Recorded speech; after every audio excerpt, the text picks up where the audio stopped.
Bonsoir et bienvenue sur France 3 Normandie, il est 18 h et je suis ravie d'être avec vous pour 40 minutes de débat politique. Vous le savez, notre chaîne se mobilise une nouvelle fois pour vous faire vivre ce second tour des élections municipales à 4 jours du scrutin. Ce sera dimanche. Alors ce soir, nous avons décidé de vous emmener en Seine-Maritime, dans une ville au bord de la mer qu'on surnomme la cité des Terre-Neuve-Fécamp, avec 19 000 habitants et deux candidats qui s'affrontent pour ce second tour. Ils sont ici sur le plateau. Bonsoir, bienvenue et merci. Bonsoir. Alors, à mes côtés, justement, Marie-Agnès Poussier-Winsbach, maire sortante, candidate d'hiver droite, tête de liste, l'important c'est Fécamp. Vous avez obtenu le 15 mars dernier le score de 49,7% et vous avez manqué de peu la réélection au premier tour à 19 voix près. Face à vous, Patrick Jeanne, ancien maire de Fécamp, de 1998 à 2014, durant 16 ans, socialiste. Tête de liste pour Fécamp, vous avez recueilli 44% des suffrages au premier tour. Et je précise qu'il y avait un troisième candidat de gauche, Stéphane Talbot, qui n'a pas appelé ses électeurs à reporter leur vote sur votre liste, Monsieur Jeanne. Voilà donc pour les présentations. Tous les deux, vous débattrez autour de deux thèmes. Le tourisme, thème important, créateur d'emplois, et la politique de la ville. Vous avez également invité un de vos soutiens. Ils sont en coulisses, on les retrouvera tout à l'heure. Ils vont défendre une partie, un thème de votre programme. Ce sera la carte blanche. Voilà pour le sommaire de l'émission. Et tout de suite, avant de rentrer dans le vif du sujet, on a envie de vous demander comment vous avez vécu cette campagne électorale si inédite. Et Dieu sait que vous en avez vécu, vous, Monsieur Jeanne. Je ne sais pas si c'est Dieu qui connaît mieux le sujet, mais c'est vrai que c'était une campagne difficile à plein d'égards. Difficile parce que les conditions sanitaires étaient extrêmement compliquées. Difficile parce qu'elle était aussi dans une longueur inédite, hein. C'est sur plusieurs mois, donc effectivement, je n'en ai pas connu une comme celle-ci, mais bon, voilà, nous sommes là, nous sommes prêts pour le second tour, et voilà, nous sommes disposés à ajouter ce deuxième tour. Et l'enjeu, justement, vous en parliez de ce second tour, vous le disiez, Marie-Agnès Poussier-Winsbach, c'est l'abstention, il faut mobiliser les électeurs. Dimanche. Oui, il faut mobiliser. C'est vrai que comme nous sommes dans une situation inédite, on ne sait pas du tout ce que ça va donner. On avait eu en effet une abstention très importante au premier tour. Et là, on se dit, voilà, est-ce que les personnes vont se mobiliser ou pas? Est-ce qu'elles sont dedans? Moi, j'ai quand même quelques inquiétudes sur le sujet. Donc, certains sont à juste titre très inquiets de la situation qui risque de se profiler dans les mois à venir. Et d'autres ont aussi à juste titre l'envie de revivre normalement. Et on a l'impression que l'enjeu des municipales parfois échappe. Donc c'est à nous, et sans doute que ces débats y contribuent, de montrer qu'il y a de véritables enjeux. Et vous êtes reparti en campagne, hein, sur le terrain ou sur les réseaux sociaux. On a pu vous suivre ces derniers jours. Hein. C'est important. Dès que nous avons pu, dès le 11 mai, avec la complication de ne pas pouvoir se réunir à plus de 10, donc une équipe municipale, ça est composé de plus de 30 personnes. Donc ça a été très compliqué, le dialogue avec les colistiers, dialogue également avec la population. Et voilà, donc. Mais les réseaux sociaux, effectivement, ont fonctionné. On a pu distribuer des tracts, des lettres aux Fécampois. Donc il y a aussi une part de campagne traditionnelle. Ce qui manque un peu, c'est le porte-à-porte, puisque nous ne sommes pas risqués à en faire, hein, pour les raisons sanitaires. Hein. Voilà, c'est difficile d'aller frapper à la porte de quelqu'un qui se confine, entre guillemets, voilà, même si je pense qu'aujourd'hui le déconfinement est quand même dans les têtes, mais il ne reste que pas moins que le risque est toujours là. Et c'est d'actualité, hein, malheureusement. Alors justement, on parlait de cette crise sanitaire, crise économique qui a frappé de plein fouet les professionnels du tourisme. Restaurants, hôtels, bars, activités de loisirs. Ce sont des emplois locaux, hein, et on sait que Fécamp, ces dernières années, a développé cette activité touristique. Alors Marie-Agnès Poussier-Winsbach, vous êtes aussi en charge du tourisme et de l'attractivité du territoire à la région. Que faut-il faire? Que proposez-vous? Alors, ce qu'il faut faire, c'est déjà faire le bilan. On voit bien que c'est assez variable selon les catégories professionnelles. C'est une véritable catastrophe pour les hôteliers, pour les restaurateurs. Ça l'est un peu moins pour les campings. Donc, vous savez, on a de nombreux acteurs dans le tourisme. Et puis, il y a ceux qui se passent actuellement, ceux qui ont réouvert, qui sont évidemment très attentifs au chiffre d'affaires qu'ils font. Se demandent s'ils vont, pour certains, embaucher des saisonniers, parce que chez nous aussi, c'est important, les saisonniers. Et puis, il y a ce qu'il se passera après, l'analyse.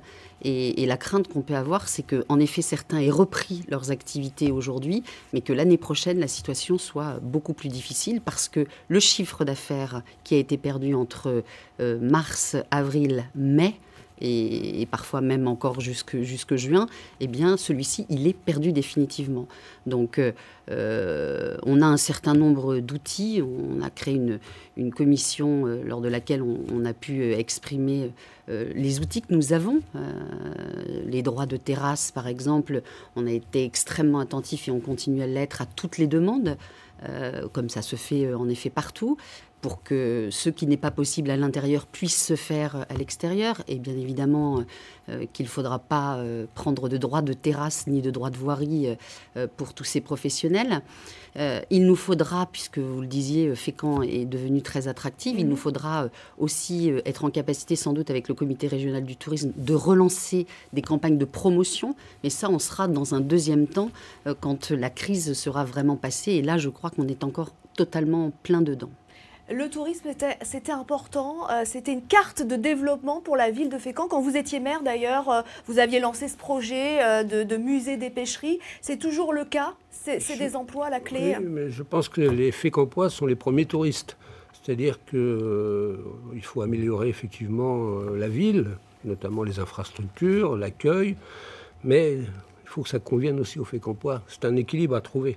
Certaines villes ont axé beaucoup leur développement sur le tourisme et aujourd'hui, on voit bien on a vu le reportage sur Saint-Malo notamment, où Airbnb a vidé le centre-ville complètement et il faut être très prudent. Nous militons pour un tourisme plus vert, plus raisonné.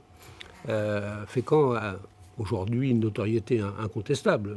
Voilà, et la fréquentation de la ville est aujourd'hui optimisée. Mais l'arrière-pays, le littoral à côté de Fécamp, tout ça, je pense qu'il y a un potentiel très fort de développement pour d'autres touristes qui ont une autre vision des choses, une autre vision du développement local, qui viennent aussi voir un peu comment fonctionne une ville moyenne, parce que c'est aussi intéressant. Il y a un port de pêche.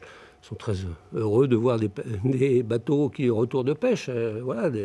C'est aussi un élément très important. Le marché est un élément très important. Le cinéma, le théâtre. C'est une ville qui vit, mais pas uniquement pour les touristes. C'est ça l'important de construire.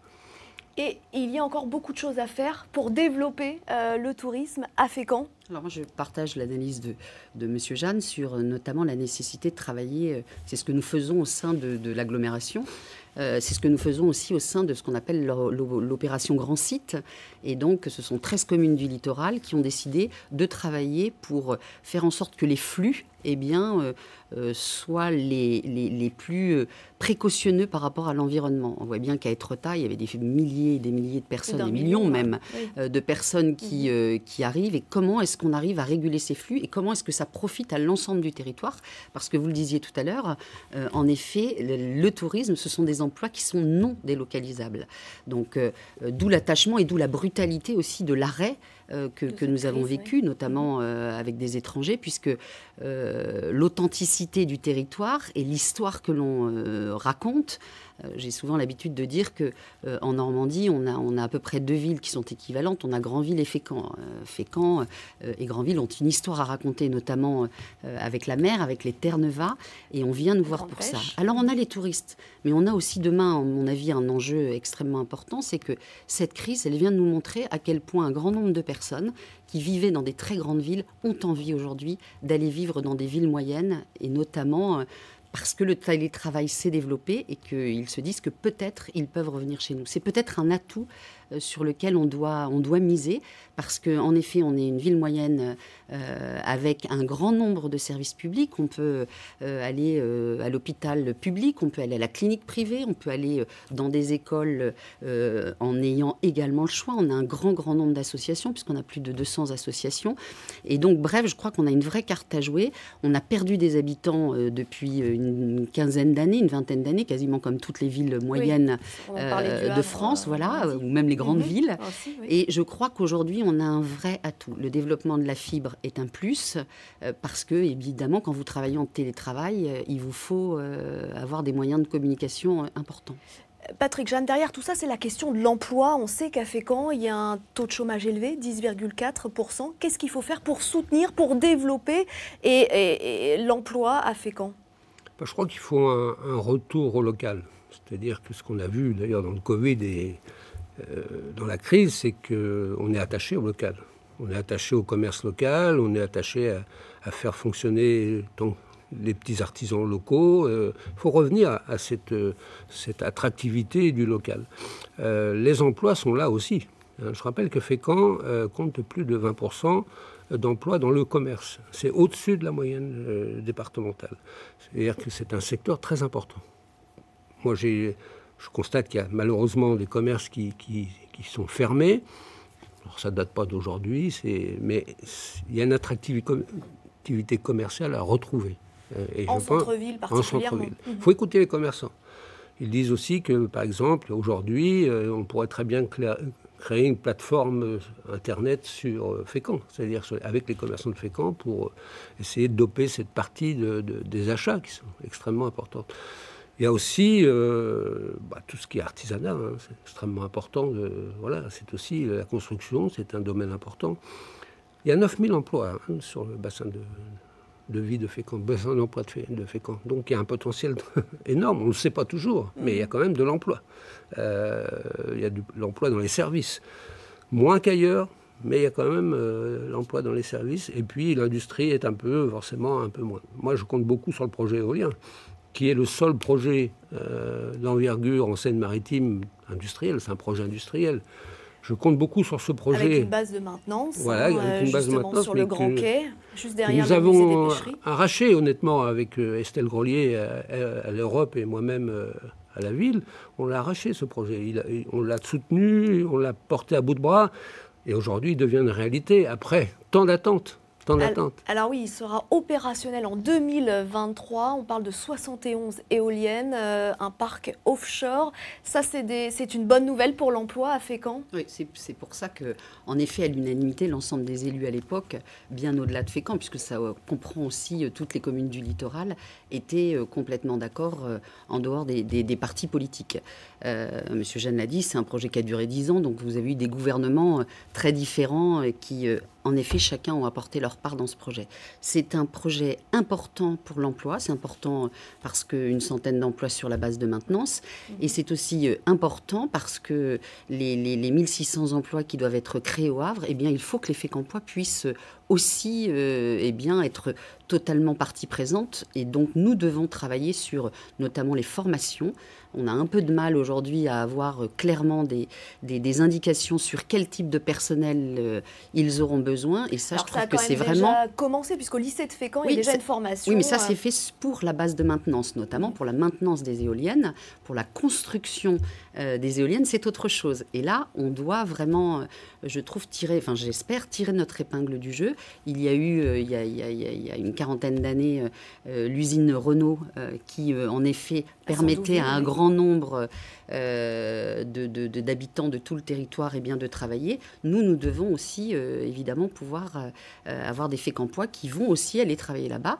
Et puis, il faut être aussi très attentif à toutes les entreprises qui peuvent graviter autour. Parce que quand vous avez une implantation industrielle de cette nature, eh bien, vous avez toutes les entreprises qui vont travailler pour la maintenance, pour les services, et qui créent exactement des emplois. Donc on a vraiment de nombreux atouts là-dessus, mais pas que. On a la chance d'avoir de très belles entreprises sur le territoire, notamment des entreprises moyennes, notamment dans le bâtiment, avec de grosses entreprises qui ont chacune entre 100 et 200 personnes. On le sait peu, mais elles existent et elles sont là. Et Patrick Jeanne, vous parliez de Fécamp comme de la capitale de la transition écologique. Mon collègue Emmanuel Patry en parlera mieux que moi tout à l'heure, mais ce sera la carte blanche. C'est ce qu'on voudrait. C'est ce qu'on voudrait. Je pense qu'il y a une carte à jouer dans ce domaine parce que ça va dans le sens de l'avenir. Mais en même temps, je partage les propos, mais je pense que c'est la mobilité aussi qu'il faut organiser pour les Fécampois, parce que le chantier va se dérouler au Havre. Bon, c'est pas un chantier qui va durer, hélas, des années. Donc c'est l'intérim qui va gérer ce chantier. Et donc il faut que les Fécampois puissent aller au Havre, et peut-être qu'il faut organiser des transports collectifs, il faut organiser le covoiturage, c'est extrêmement important. Si les Fécampois malheureusement restent à Fécamp, ils passeront à côté des emplois havrais. Donc nous regardons ça de très près.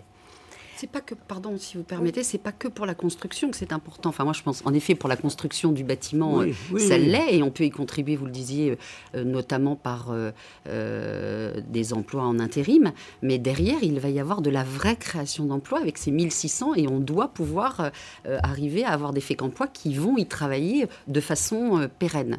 Avec la maintenance, absolument. Sur les transports, en effet, on peut toujours faire mieux, mais c'est vrai qu'aujourd'hui, on s'est quand même beaucoup battu, encore une fois, collectivement, pour le rétablissement de la ligne entre Fécamp et Bréauté, et qui aujourd'hui permet d'accéder au Havre sans qu'on soit obligé de descendre, comme c'était le cas il y a évidemment très longtemps. Sur le covoiturage, il faut que nous prévoyions des aires de covoiturage plus nombreuses. C'est dans le projet notamment dans le plan climat air-énergie de l'agglomération. Donc, toutes ces choses-là sont dans l'air du temps, comme le disait M. Jeanne. Merci. Donc ce débat touche à sa fin pour ces 12 premières minutes. Tout de suite, c'est justement la carte blanche de Patrick Jeanne. C'est vous qui commencez puisque c'est par ordre alphabétique. Alors dites-nous qui vous avez choisi et quel thème sera abordé. Il s'agit d'un coéquipier dans l'équipe, Emmanuel Patry, que je connais bien puisqu'il a été aussi adjoint dans les précédentes mandatures. Donc il va vous parler de la transition énergétique qui est au cœur de notre programme. Et on le retrouve justement. À vous, Monsieur Patry. Merci. Eh bien, effectivement, je vais vous parler de la transition énergétique. Et sur Fécamp, sur le territoire de Fécamp, nous avons tous les ingrédients pour réussir, puisque nous avons déjà des éoliennes terrestres, une usine de méthanisation, et demain, vous en avez parlé tout à l'heure, des éoliennes en mer.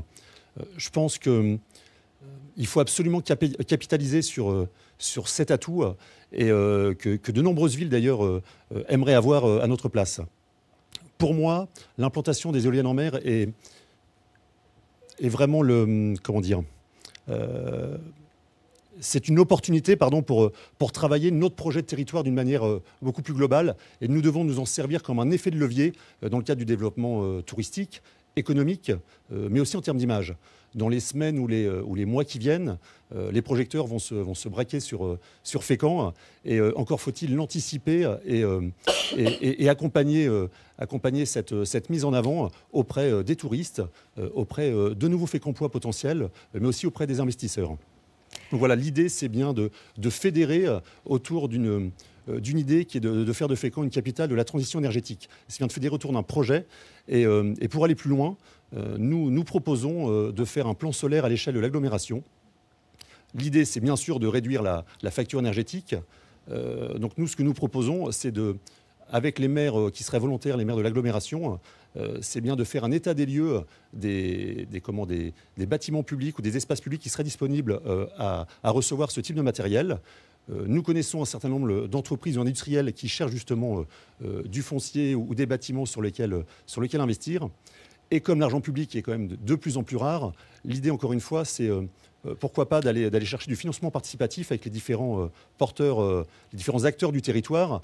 Ça se fait ou c'est en train de se faire dans quelques villes. Alors je citerai par exemple la ville de Dunkerque ou plus près de chez nous, Malonnais. Et d'ailleurs, Malonnais, qui est le petit poussé de la transition énergétique, est bien peut-être l'exemple à suivre. Et tout le travail qu'a réalisé Guillaume Coutet et ses équipes municipales, avec ses différents partenaires, avec les citoyens. Donc l'idée, c'est bien de prendre un peu exemple sur ce qui a été fait. Et il nous prouve que ce n'est pas une question uniquement de moyens, loin de là, c'est bien une question de volonté. Et nous, notre objectif, c'est bien de fédérer l'ensemble du territoire sur cette opportunité que nous avons tous de faire de Fécamp demain la capitale de la transition énergétique. Merci beaucoup, Monsieur Patry. Est-ce que vous voulez réagir quelques mots, Madame Poussier-Winsbach, à ce que vous venez d'entendre ? Écoutez, moi, je trouve que c'est plutôt en effet une bonne idée que de vouloir faire un plan solaire au niveau de l'agglomération. C'est ambitieux. C'est ambitieux, oui. J'aurais aimé que M. Patry peut-être vienne le défendre à l'agglomération lorsqu'on s'est battu pour le plan climat-air-énergie, puisque nous avons un certain nombre de fiches et on a beaucoup travaillé avec le vice-président Éric Scarano là-dessus. Donc c'est le solaire, c'est dans tous les domaines. C'est la végétalisation, c'est le zéro phyto, c'est l'artificialisation des sols, c'est aujourd'hui les enjeux écologiques qui ne sont pas seulement dans un domaine, mais ils sont bien beaucoup plus larges. On a aussi un sujet extrêmement important, c'est comment est-ce que, sur le plan pédagogique, comment est-ce que la génération qui arrive, nous on est déjà des adultes, on sait que c'est l'avenir, mais comment est-ce qu'on fait avec les enfants pour réellement leur montrer que nous sommes crédibles et quel exemple nous leur donnons ? Merci. Alors, c'est au tour de votre carte blanche. Qui avez-vous invité et de quoi allez-vous nous parler ? Alors, c'est Jean-Louis Marraine. C'est aussi quelqu'un que je connais depuis que je suis enfant, qui on a souvent eu des débats politiques. On n'a pas toujours, en effet, été d'accord. Mais en tous les cas, on avait une vraie préoccupation qui était une de celles du territoire, qui est la santé. Donc, il est infirmier. Il est infirmier, voilà. Il est infirmier libéral. Et ça a souvent été sa préoccupation qu'il portait et qu'il continue à porter. Donc moi, je considère que le sujet de la santé est encore évidemment extrêmement important sur les territoires. C'est pourquoi je lui ai demandé de m'accompagner. Et on va lui donner la parole tout de suite. Bonjour, Monsieur Marraine. Bonjour. Oui, donc effectivement, Marie-Agnès m'a demandé de venir parler de l'état de santé à Fécamp. C'est vrai que nous sommes dans une zone où très peu de médecins veulent venir s'installer et nous avons quand même beaucoup d'atouts à Fécamp pour pouvoir faire venir les gens. Au début, il y a eu la création d'un centre intercommunal. Effectivement, nous libéraux, on se demandait si ça pouvait vraiment faire venir les médecins. Et preuve en est, aujourd'hui, ils sont arrivés à 6 médecins sur la zone de Fécamp. Ça ne nous retire pas tous les médecins libéraux qui vont nous manquer et qui vont repartir encore dans les années à venir. Mais ça nous donne un bon espoir, puisqu'à l'heure actuelle, les gens qui n'ont pas de médecin traitant, qui n'arrivent pas à avoir de rendez-vous, peuvent aller au centre de santé qui est ouvert et qui maintenant, depuis peu, fait des visites à domicile. Donc c'est un vrai plus. En plus, avec la situation que nous avons passée du Covid, j'ai eu la chance de pouvoir, avec Marie-Agnès, pouvoir monter une équipe Covid sur Fécamp. Je remercierai tous les infirmiers libéraux de Fécamp qui se sont vraiment tous mis ensemble. Et en 24 heures, nous étions capables à domicile de pouvoir gérer des patients atteints de la maladie. Bien heureusement pour nous, cette équipe n'a pas beaucoup marché et nous en étions très heureux. Mais c'est vrai, la réactivité des services de l'agglo et de la ville de Fécamp qui nous a donné tous les moyens que nous avions besoin pour monter cette équipe. Je sais aussi qu'il y a une forte volonté du rapprochement de la ville et de l'hôpital qui est, à mon avis, primordial pour les années à venir. Nous avons la chance sur Fécamp d'avoir un centre hospitalier il faut qu'on travaille avec, il faut vraiment, pour le bien des patients, de vraiment relier ensemble. Merci beaucoup, Monsieur Marraine. La santé, c'est important, c'est primordial, Monsieur Jeanne. C'était dans votre programme aussi?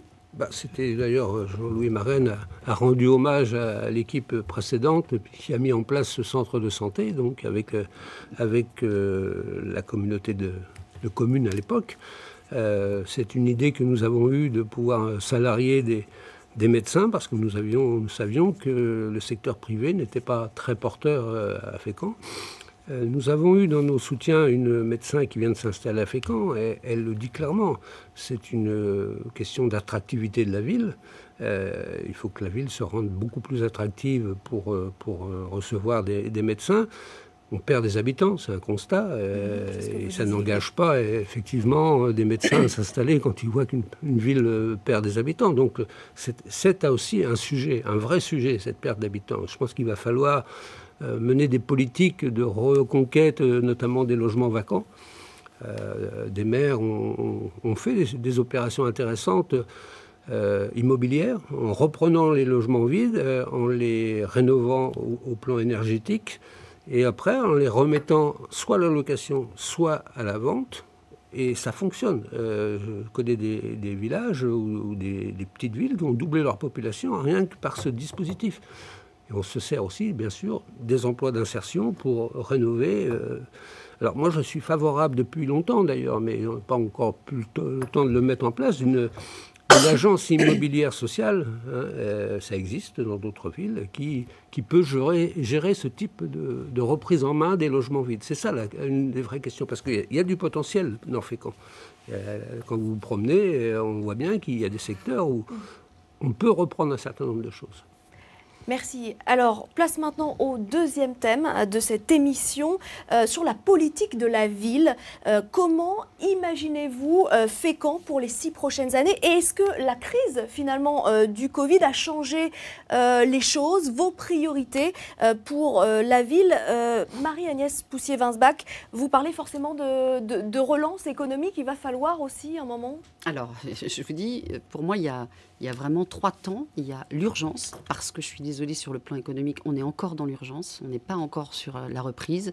Il y aura ensuite, en effet, la reprise, et puis ce que j'appellerais la résilience, comment est-ce qu'on inscrit, en effet, dans l'avenir, notre ville.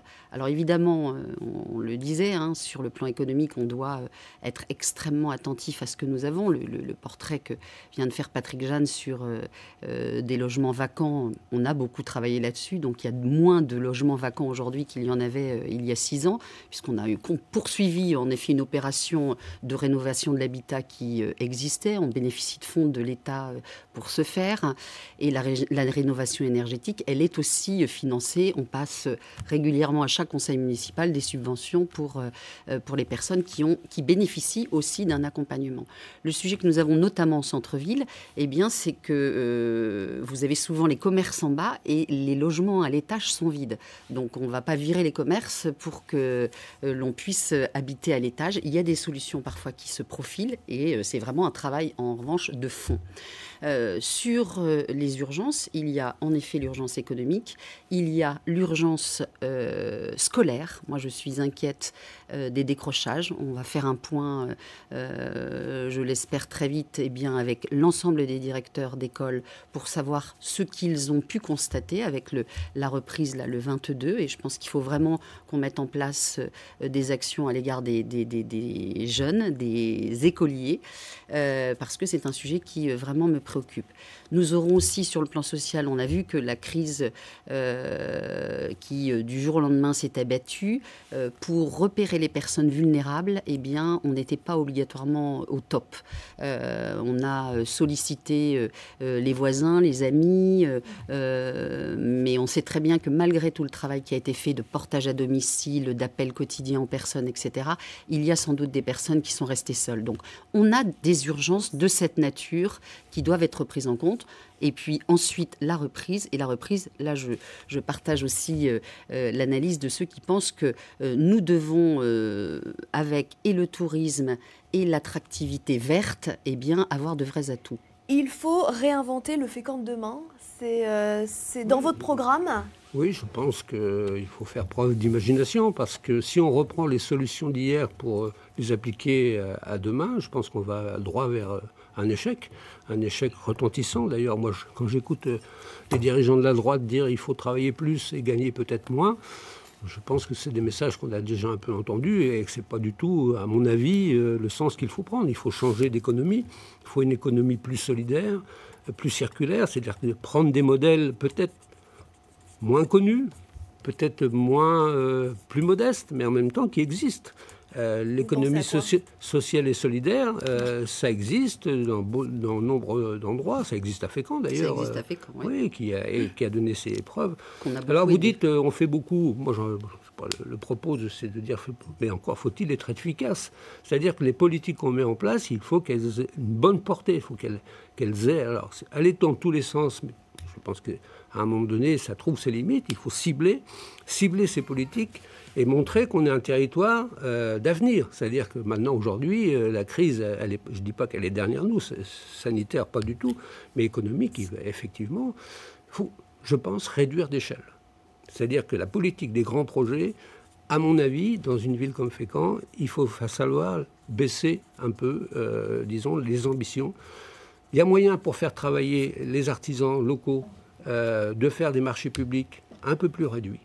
C'est-à-dire qu'on a quand même beaucoup d'entretien à faire dans les stades, dans les bâtiments sportifs, les écoles.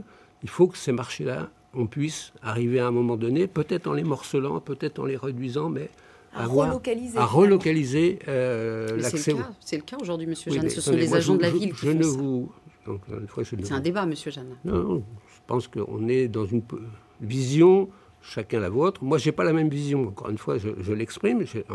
J'ai le droit, je pense qu'on est devant une révolution aussi culturelle.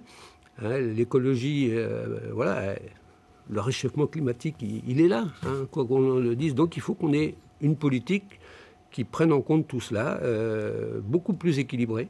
Je pense que c'est beaucoup plus raisonnée et moins ambitieuse sur le plan du gaspillage, de certaines choses. On a entendu, les Fécampois le disent, hein, ils sont pas hors sol, ils comprennent très bien qu'à un moment donné, il y a moins d'argent, il va y avoir moins d'argent public, c'est incontestable.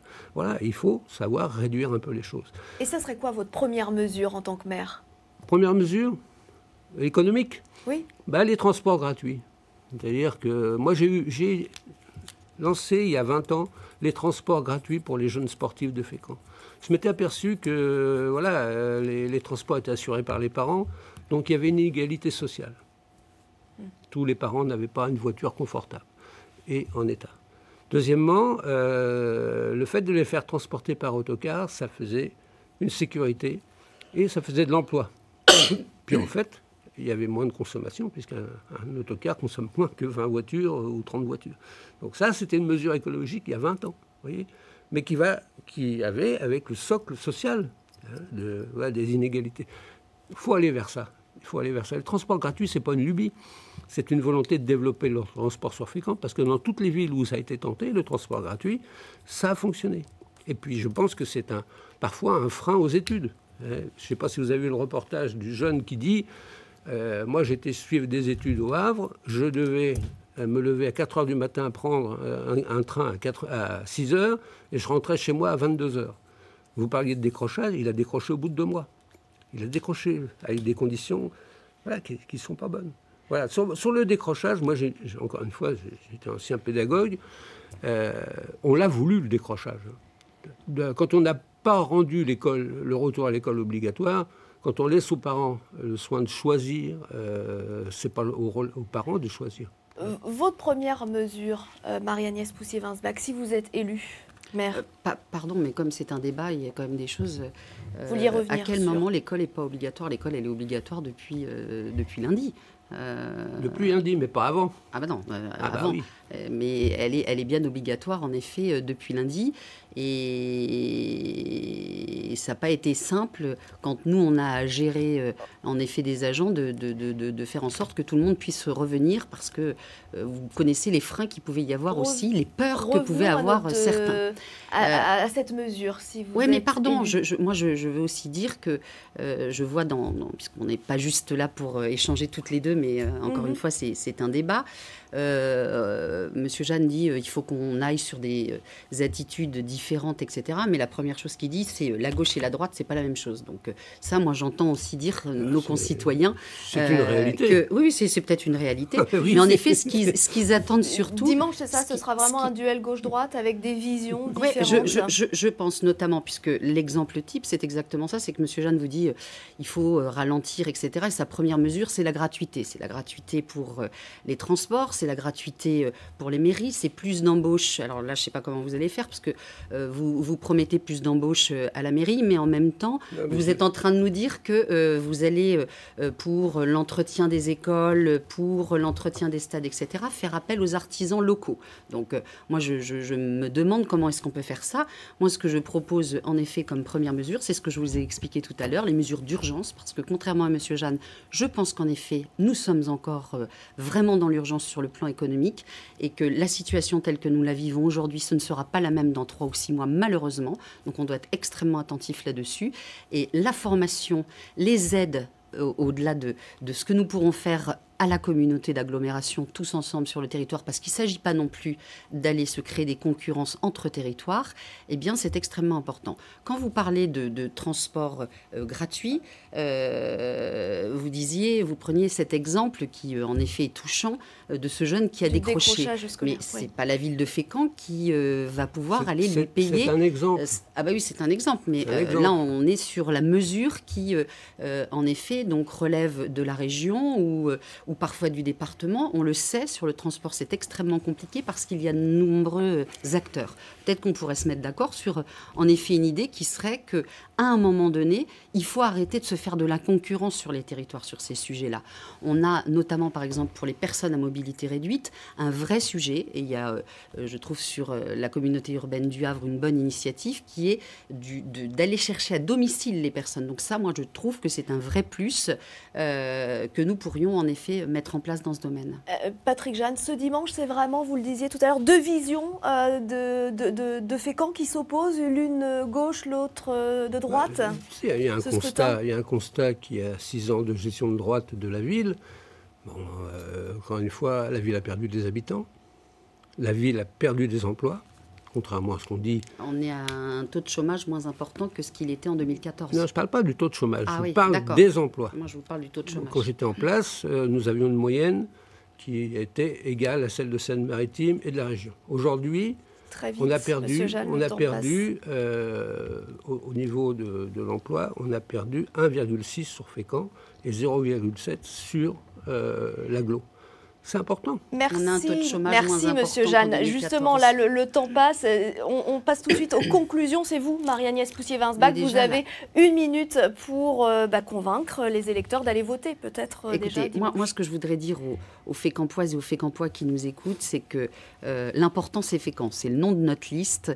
Mais vraiment, je crois que c'est ce qui est au cœur de notre engagement depuis 6 ans. Et c'est ce que nous comptons continuer à faire sans dogmatisme. On a beaucoup parlé développement durable durant ce projet, mais moi je prends un engagement fort qui est que les recettes qui viendront du parc éolien, elles doivent aller. Parce que parlons concrètement, quand on est maire, on doit aussi gérer une municipalité, et donc nous prenons l'engagement que ces recettes, elles puissent aller au développement durable. Là, on est vraiment sur du concret. Et moi, ce que je voudrais, c'est plus qu'opposer le public, le privé, les bons, les mauvais, ceux qui seraient en avant, ceux qui seraient en retard. Moi, je trouve qu'être maire, c'est aussi être en capacité de rassembler et évidemment de continuer à moderniser notre ville comme nous le faisons avec les moyens technologiques. Merci, Marie-Agnès Poussier-Winsbach. À vous, monsieur Jeanne, de conclure. Vous avez 1 minute également. Oui, c'est très simple. Moi, je suis revenu à la tête d'une liste pour les Fécampois d'abord, parce que je n'ai aucun intérêt personnel dans l'affaire, mais je souhaite que la gauche revive à Fécamp. Fécamp a besoin de gauche, même si la droite l'emportait, il y a besoin d'une opposition, de toute façon, et c'est ça la démocratie. Et je pense que c'est un moment clé pour Fécamp. Reprendre des solutions d'hier et plutôt aller vers des solutions d'avenir. Nous avons une liste qui est composée de gens de personnalités différentes, c'est vrai, mais en même temps qui ont toute une vision d'avenir pour Fécamp. Et je pense que les Fécampois ont intérêt à faire confiance à cette liste. Je les engage à faire confiance à cette liste. Merci à vous deux. Le débat s'achève pour ce soir. Merci aussi aux équipes techniques d'avoir réalisé cette émission. Merci à vous de nous avoir suivis. Demain, vous retrouverez à 18h Jean-Baptiste Patier pour un autre débat à Forges-les-Eaux cette fois. Et tout de suite, votre édition Bête Scène, suivie de votre journal régional. À bientôt. Excellente soirée à tous.